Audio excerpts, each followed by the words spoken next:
Hey everyone, today we're diving into a topic that's a little bit complicated. We're talking about the most hated small towns in America. Now, before you grab your pitchforks and keyboards, let me preface this by saying that hate is a strong word, and it's rarely ever the full story. This isn't about bashing these places or the people who live there. Instead, we're going to look at the factors that have led to these towns receiving negative reputations. We're talking about things like economic hardship, crime rates, and social issues that often get boiled down to a single word: bad.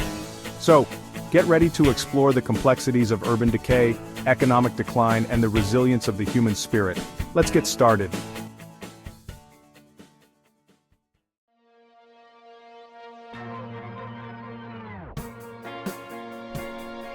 Our first stop takes us to Gary, Indiana, a city practically synonymous with industrial decline.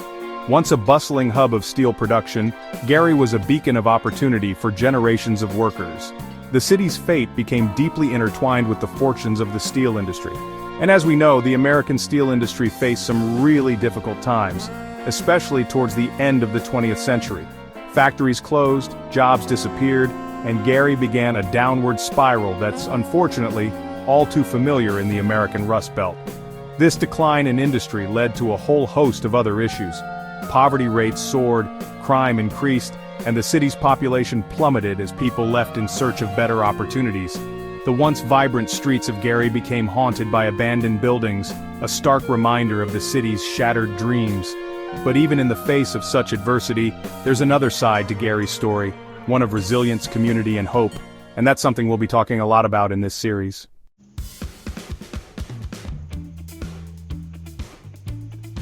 Our next stop takes us to the Motor City itself, Detroit, Michigan. Much like Gary, Detroit's story is one of industrial rise and fall, deeply intertwined with the fate of the American auto industry. As the heart of American car manufacturing, Detroit was a symbol of innovation and prosperity for much of the 20th century. But as the auto industry shifted and global competition increased, Detroit began to experience a similar decline to Gary. Factories closed, jobs were outsourced, and Detroit's population dwindled as people left to seek opportunities elsewhere. The city that was once a symbol of American ingenuity was now grappling with widespread unemployment, poverty, and urban decay. The decline of the auto industry left a gaping hole in Detroit's economy and social fabric. It's a story that's been told and retold, often focusing on the negative. But as always, there's more to Detroit than meets the eye. Detroit's story is far from over.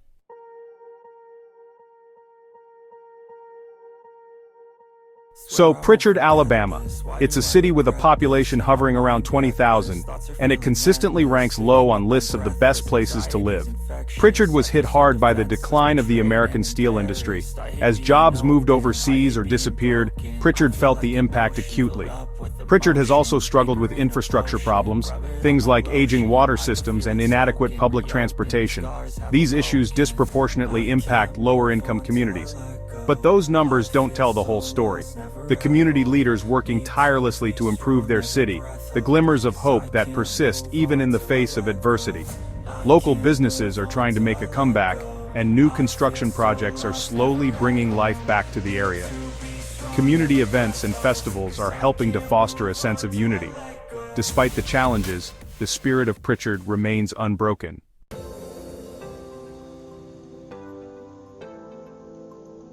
Okay, Flint, Michigan. This one's tough to talk about because it feels almost too obvious, right? The Flint water crisis began in 2014 when the city switched its water source to the Flint River to save money. The river water was highly corrosive and wasn't treated properly, leading to lead contamination. Thousands of residents, many children, were exposed to dangerous levels of lead. Lead poisoning is serious and long-lasting, affecting brain and nervous system development. The Flint water crisis is a story of negligence and a failure to prioritize community health.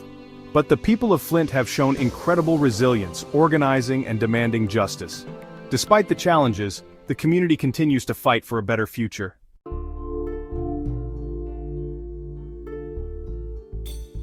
Camden, New Jersey.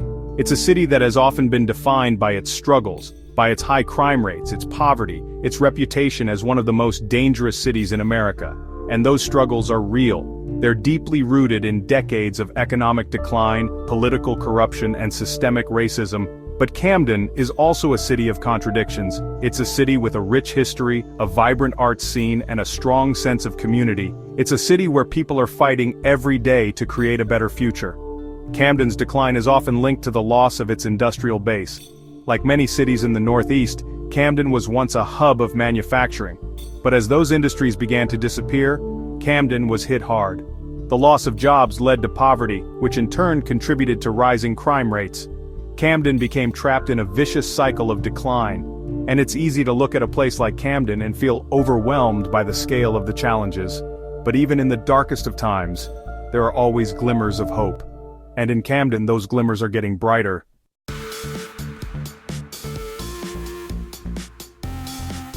So we're now at number 6 on our list, and it's a tough one to talk about. East St. Louis, Illinois, a city just across the Mississippi River from its namesake, St. Louis, Missouri. You know, sometimes when you look at two places so close to each other, you wonder how they can be so different. And yet, here we are. East St. Louis has a history that's both rich and, frankly, heartbreaking. Founded in the late 19th century, it quickly became an industrial center. We're talking steel mills, factories, a real hub of activity. But as with so many American cities dependent on heavy industry, the decline hit hard. Factories closed, jobs disappeared, and the city's population plummeted. And along with that economic devastation came a whole host of social problems. But those numbers represent real people, real lives impacted by forces often beyond their control. And that's something we always need to remember, especially when talking about places like East St. Louis.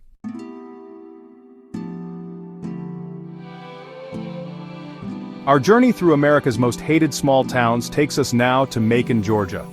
Macon is a city with a rich history. It's seen the birth of musical legends like Little Richard and Otis Redding, and its antebellum architecture whispers tales of a bygone era. But beneath the surface of this southern charm, Macon grapples with a complex reality. We're talking about economic hardship, racial disparities, and a sense that opportunity has bypassed many of its residents. Macon's challenges are the result of complex historical, social, and economic forces. But Macon isn't defined solely by its struggles. There's a vibrant arts scene, a strong sense of community, and a determination to overcome the challenges the city faces. It's a reminder that even in the face of adversity, people are capable of extraordinary things.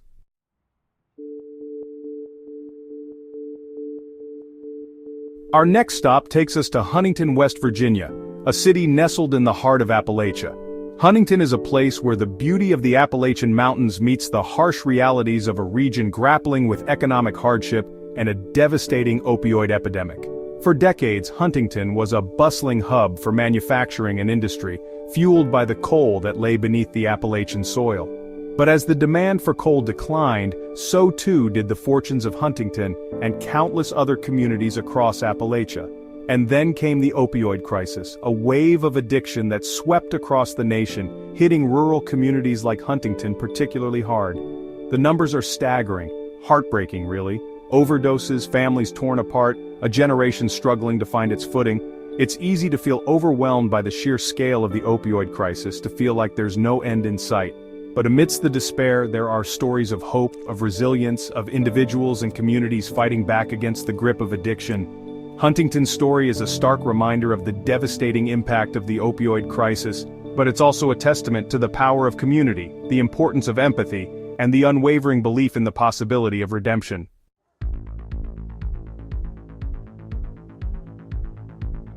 So, we're nearing the end of our list, and let's be honest, it's been pretty heavy. We've seen cities grappling with poverty, crime, and industrial decline. But before we wrap up, we have to talk about Binghamton, New York. Binghamton, like many cities in the Rust Belt, has seen better days. As industries shifted and factories closed, the city lost a lot of its economic momentum. And the thing is, Binghamton isn't alone in this struggle. It's a story that's been repeated in towns and cities across America.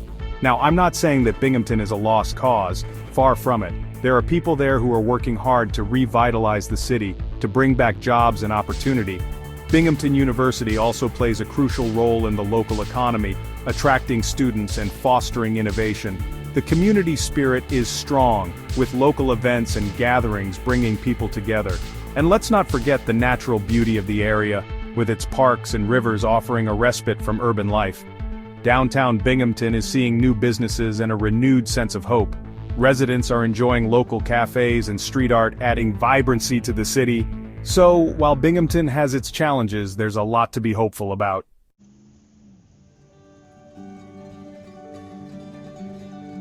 Our final stop on this somewhat depressing but hopefully thought-provoking journey takes us to Wilmington, Delaware. Now, Delaware might be known for its beaches and tax-friendly policies, but Wilmington tells a different story. Wilmington has been struggling with many of the same issues as the other cities on our list: crime, poverty, and a lack of economic opportunity. It's like a microcosm of the larger challenges facing urban America. And it's easy to look at these problems and feel overwhelmed. It's like staring into a vast, dark forest and knowing that you have to find your way through. But here's the thing about forests. They're also full of life, resilience, and the potential for growth. The key is to remember that behind the statistics, behind the headlines, are real people with real lives, real hopes, and real dreams. And those hopes and dreams deserve to be nurtured, supported, and given a chance to flourish.